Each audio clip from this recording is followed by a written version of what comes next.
اے نبی کیوں حرام کرتے ہیں اپنے اوپر وہ چیز جو اللہ نے آپ پر حلال کی ہے؟ کیا اپنی ازواج کی خوشی چاہتے ہیں؟ یہاں تنبیہ ہے کہ اتنی نازبرداری آپ کو نہیں کرنی. آپ صرف ان کے شوہر نہیں ہیں، آپ رسول بھی ہیں. اگر آپ نے اس طرح کی چیزیں اپنے اوپر حرام کر لی تو باقی مسلمان اس کو اس وجہ سے کھانا چھوڑ دیں گے کہ اللہ کے رسول نہیں کھاتے. تو اسی لیے فرمایا کہ واللہ غفور الرحیم، اللہ معاف فرمانے والا، درگزر فرمانے والا ہے. اللہ نے یہ قصور آپ کا معاف کر دیا. مراد یہ ہے کہ ایسے آپ ناز ان کے نہیں اٹھائیں گے. ایک مشہور کہاوت ہے نا کہ ناز کرے ناز بردار سے، جو اٹھاتا ہے نخرے تو نخرے کیے بھی جاتے ہیں. شوہر اتنا نرم مزاج اور اتنا محبت کرنے والا ہو تو بیویاں بھی پھر ناز کرتی ہیں. آج آپ دیکھیے شاید ہمیں اس بات کو سمجھنے میں مشکل پیش آئے، اس لیے کہ اللہ کے رسول تو ہمارے سامنے ایک انسٹیٹیوشن کی حیثیت سے ہیں. لیکن جس زمانے میں آپ موجود تھے تو اس زمانے میں مختلف انسانی رشتوں میں بھی آپ جڑے ہوئے تھے. اپنی ازواج سے صرف رسول اور امتی والا رشتہ نہیں تھا بلکہ شوہر اور بیوی والا رشتہ بھی تھا آپ کا. اور انسان ہونے کے ناطے بعض دفعہ ازواج کے لیے یہ توازن رکھنا دشوار ہو جاتا تھا کہ رسول والی حیثیت اور شوہر والی حیثیت اپنی اپنی جگہ برقرار رہے. آسان کام نہیں تھا، یقیناً ایک بہت مشکل کام تھا. بہت محتاط ہونا پڑتا تھا ازواج کو کہ کہیں کسی وقت رسول اللہ کو صرف اپنا ہسبینڈ سمجھ کر ٹریٹ نہ کرنا شروع کر دیں. عام حالات میں تو شوہر بیوی کی ناراضگی ہو جاتی ہے، لیکن ازواج کی پوزیشن آپ دیکھیں بہت نازک تھی کہ اگر وہ بالکل ہی شوہر کی طرح ٹریٹ کرتی تھیں اللہ کے رسول کو تو پھر آپ کی رسول والی پوزیشن وہ کمپرومائز ہونے لگتی تھی. اور بعض دفعہ یہ ہوتا تھا آپ کی بیویاں بہت پرفیکٹ بیلنس نہیں رکھ سکتی تھیں، تو ایسے موقع پہ ضروری ہوا کہ اللہ کی طرف سے کچھ احکامات نازل کیے جائیں اور رسول کی بیویوں کو بھی بتایا جائے کہ کس حد تک بس وہ لبرٹی لے سکتی ہیں نبی اکرم صلی اللہ علیہ وسلم سے اور کس لمٹ سے پھر وہ آگے نہیں بڑھ سکتی.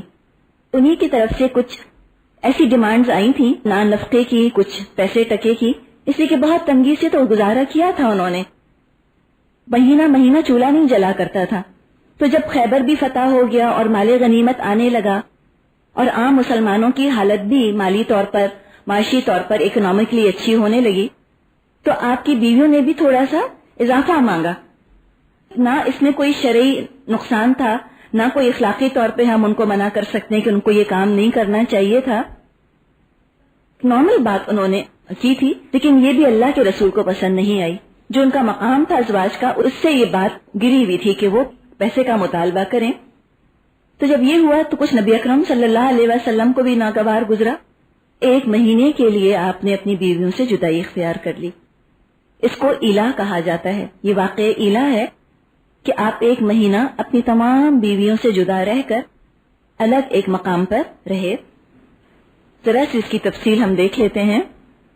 نبی اکرم صلی اللہ علیہ وسلم کا اپنا روٹین تھا کہ عصر کی نماز کے بعد آپ تھوڑی تھوڑی دیر تمام ازواج کے پاس چکر لگایا کرتے تھے. وقت بھی بہت تھوڑا ہوتا ہے عصر اور مغرب کے درمیان کا. ازواج کی تعداد زیادہ تھی، بہت زیادہ وقت تو کسی کے حصے میں نہیں آتا تھا. 2-4 منٹ بھی اگر یہاں سے وہاں ہوتے تو وہ کافی محسوس ہوتا تھا ان کو. ایک دفعہ حضرت زینب بنت جہش رضی اللہ تعالی عنہا کے پاس آپ کو تھوڑی زیادہ دیر ہو گئی. حضرت عائشہ رضی اللہ تعالی عنہا کو خیال آیا کہ آخر کیوں زیادہ دیر وہاں پر ٹھہرے. تجسس کیا تو پتا چلا کہ حضرت زینب کے پاس شہد آیا ہوا ہے، کسی نے تحفے کے طور پہ شہد بھیجا ہے ان کو، اور وہ شہد نبی اکرم صلی اللہ علیہ وسلم وہاں پر کھاتے ہیں. اس کو کھانے میں ٹائم تھوڑا زیادہ لگ جاتا ہے. حضرت عائشہ نے حضرت حفصہ سے کہا جب حضور صلی اللہ علیہ وسلم ہمارے اور تمہارے گھر تشریف لائیں تو کہنا کہ یا رسول اللہ کیا آپ نے مغافیر کا شہد کھایا ہے؟ مغافیر ایک پھول ہوتا ہے، شہد کی مکھی اس کا رس چوستی ہے.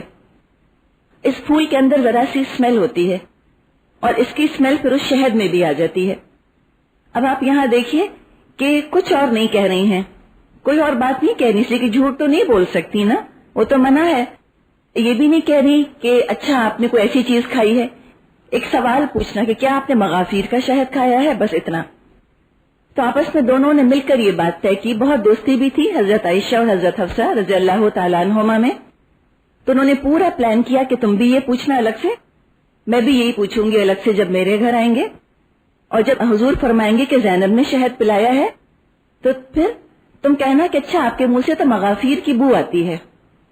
جب حضور صلی اللہ علیہ وسلم حضرت حفصہ کے ہاں تشریف لائے تو یہی سوال جواب ہوئے، پھر جب حضرت عائشہ کے پاس گئے تو بھی یہی بات دہرائی گئی۔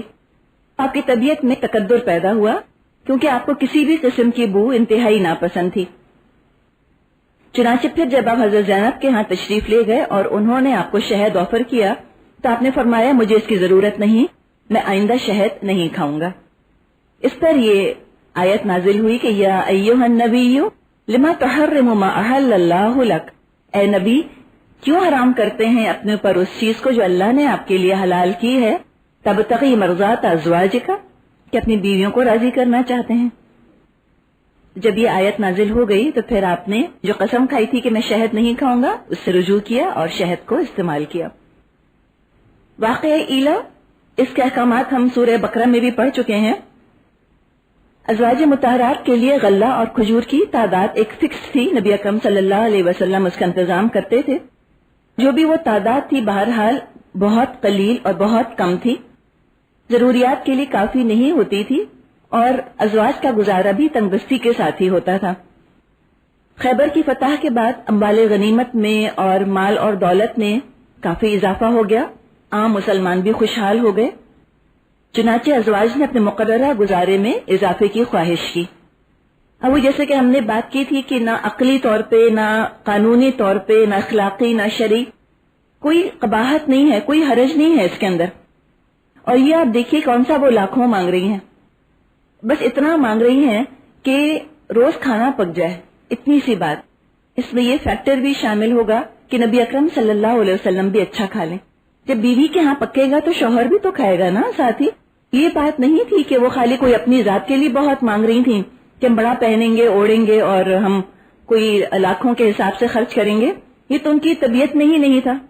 خلافت راشدہ کے زمانے میں ہزاروں کی تعداد میں اشرفیاں بانٹی جاتی تھیں۔ ایک دفعہ 70,000 اشرفیاں حضرت عائشہ کو بھیجی گئیں، اپنی دامن میں رکھ کر بیٹھ جاتی تھیں اور وہ صدقہ کرتی رہتی تھیں اور شام تک اپنا دامن جھاڑ کر اٹھ گئیں۔ اس دن روزے سے تھیں۔ کنیز نے کہا کہ کچھ تو پیسے رکھ لیتی تو ہم افطار کچھ اچھا کر لیتے، میں افطار کے لیے آپ کے لیے کوئی چیز لے آتی۔ کہنے لگی کہ مجھ کو یاد نہ رہا، تو اس وقت یاد دلا دیتی تو اب تانا دینے کا کیا فائدہ۔ یہ تو ان کا دنیا سے بے رغبتی کا حال تھا، بالکل نیچرل، جیسے کہ عام بیویاں ڈیمانڈ کرتی ہیں اپنے شوہروں سے کوئی چیز، اسی طرح انہوں نے بھی سوچا کہ جب سبھی کو مل رہا ہے تو ہم بھی کیوں نہ تھوڑا سا لے لیں۔ لیکن چونکہ وہ عام بیویاں نہیں تھیں اور نبی اکرم صلی اللہ علیہ وسلم عام شوہر نہیں تھے، آپ نے تو اپنے لیے اختیاری فقر پسند کیا تھا، والنٹیرلی آپ نے اس بات کو اپنے لیے پسند کیا تھا کہ آپ غربت کی زندگی گزاریں۔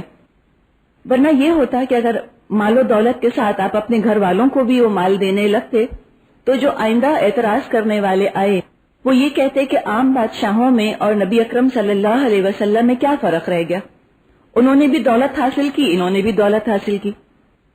تو لہٰذا آپ نے کبھی پسند نہیں کیا اس چیز کو کہ آپ کے گھر میں کسی قسم کی مال یا دولت جمع ہو یا کوئی اس کا اظہار کیا جائے۔ ایک اور بھی اس میں واقع آتا ہے کہ ایک دفعہ حضرت عمر رضی اللہ تعالیٰ عنہ نے اپنی بیوی سے کچھ کہا، ان کی بیوی نے پلٹ کے جواب دے دیا۔ حیران ہو گئے حضرت عمر، کہتے ہیں تم ہمیں جواب دیتی ہو؟ انہوں نے کہا ہاں تو کون سی بڑی بات ہے، حضور کی بیویاں تو سارا دن ان کو جواب دیتی ہیں۔ اس پہ حضرت عمر کو پریشانی ہوئی، تشویش ہوئی، وہ گئے اپنی بیٹی حضرت حفصہ کے پاس اور پوچھا، تو انہوں نے کہا کہ ہاں ہم بات کرتے ہیں نبی اکرم صلی اللہ علیہ وسلم سے اس طرح۔ پوچھا کیا تم ناراض بھی ہوتی ہو اللہ کے رسول سے؟ انہوں نے کہا ہاں، ہم بعض دفعہ پورا دن بات بھی نہیں کرتے ان سے۔ اس میں بھی ایک روایت آتی ہے نا کہ نبی اکرم نے فرمایا حضرت عائشہ سے کہ عائشہ جب تم خفا ہوتی ہو مجھ سے تب بھی مجھے پتا چل جاتا ہے، اور جب تم مجھ سے خوش ہوتی ہو تب بھی پتا چل جاتا ہے۔ انہوں نے پوچھا کس طرح؟ تو کہا کہ جب تم مجھ سے خوش ہوتی ہو تو کہتی ہو محمد کے رب کی قسم، اور جب تم ناراض ہوتی ہو مجھ سے تو کہتی ہو ابراہیم کے رب کی قسم۔ یہ ہے ناراضگی، ان کے ناراضگی کو اپنی ناراضگی پر مت لے لیں۔ میاں کچھ پوچھ رہا ہے تو جواب ہی نہیں دے رہی اور منہ پھلائے پھر رہی ہیں یا سر لپیٹ کر لیٹ گئی بستروں کے اوپر، یہ انداز تھا سویلائز طریقہ ناراض بھی ہونے کا۔ کہ بس نام لینا چھوڑ دیا۔ جب یہ بات پتہ چلی حضرت عمر کو تو انہوں نے اپنی بیٹی کو برا بھلا کہا، ناراض ہوئے ان کے اوپر اور کہا کہ یہ بات مت کرو، اللہ اور اس کے رسول کو تم ناراض مت کرو اس طرح سے۔ لیکن وہی والی بات جو ہم نے ڈسکس کی تھی، ازواج کی جو پوزیشن تھی بیویوں کے طور پہ، تو ایک امتی اور ایک بیوی کے درمیان توازن رکھنا یہ کوئی آسان کام نہیں ہے۔ اللہ تعالیٰ نے کچھ احکامات اس موقع پر نازل فرمائے تاکہ ازواج مزید محتاط ہو جائیں اور ان کو خیال رہے کہ نہیں وہ اس طرح کی لبرٹی عام بیویوں کی طرح اپنے شوہروں سے نہیں لے سکتی۔ بہرحال کچھ 2-3 فیکٹرز ایسے جمع ہو گئے تھے جس سے کہ نبی اکرم صلی اللہ علیہ وسلم کی طبیعت میں تقدر پیدا ہوا، اور یہ بھی آتا ہے کہ ایک دفعہ آپ بیٹھے ہوئے تھے اور ساری آپ کی ازواج موجود تھی وہاں پر، اتنے میں حضرت عمر شاید تشریف لائے اور پوچھا کہ یہ کیا ہو رہا ہے، تو آپ نے بتایا کہ یہ مجھ سے نان نفقہ مانگتی ہیں۔ حضرت عمر نے بات کی اور ڈرایا ان کو کہ تم اللہ سے ڈرو، یہ ایسے مطالبے مت کرو۔ حضرت عمر ام سلمہ کے پاس بھی گئے اور ان سے بھی پوچھا کہ حضور کی بیویاں حضور کے ساتھ کیا سلوک کرتی ہیں۔ حضرت ام سلمہ تو بہت معتبر خاتون تھی، انہوں نے حضرت عمر سے کہا کہ عمر، ہر معاملے میں تم بولتے ہو، اب کے رسول کی بیویوں کے معاملے میں بھی تم بولنا شروع کر دو گے؟ اس پر وہ شرمندہ ہو گئے اور ان سے کوئی اور سوال جواب انہوں نے نہیں کیے۔ اسی زمانے میں یہ بھی ہوا کہ نبی اکرم صلی اللہ علیہ وسلم گھوڑے سے گر پڑے اور آپ کے پہلو میں چوٹ لگی۔ آپ نے حضرت عائشہ رضی اللہ تعالیٰ عنہ کے حجرے سے جڑا ہوا ایک اور کمرہ تھا، وہاں جا کر آپ نے قیام فرما لیا اور 1 مہینے تک ازواج سے ملاقات نہ کی۔ منافقین تو ایسی باتوں کی تلاش میں رہا کرتے تھے، انہوں نے خبر مشہور کر دی کہ اللہ کے رسول صلی اللہ علیہ وسلم نے نعوذ باللہ اپنی ساری بیویوں کو طلاق دے دی ہے۔ حضرت عمر فرماتے ہیں کہ یہ وہ دور تھا کہ ہم آل غسان کی طرف سے جنگ کے خطرے میں رہا کرتے تھے۔ یہ غزوہ تبوک کی بھی بات کا واقعہ ہے کہ یہ خیال ہوتا تھا کہ پتہ نہیں کس وقت آل غسان ہم پر حملہ کر دیں۔ حضرت عمر فرماتے ہیں ایک دن میں سو رہا تھا کہ دروازے پر بہت زور کی دستک ہوئی، جیسے گھبرا کر کوئی نوک کرتا ہے۔ میں نے پوچھا کیا ہوا، کہ آل غسان نے حملہ کر دیا؟ کہنے والے نے کہا نہیں، اس سے بھی بڑا حادثہ ہو گیا، اللہ کے رسول نے اپنی ساری بیویوں کو طلاق دے دی ہے۔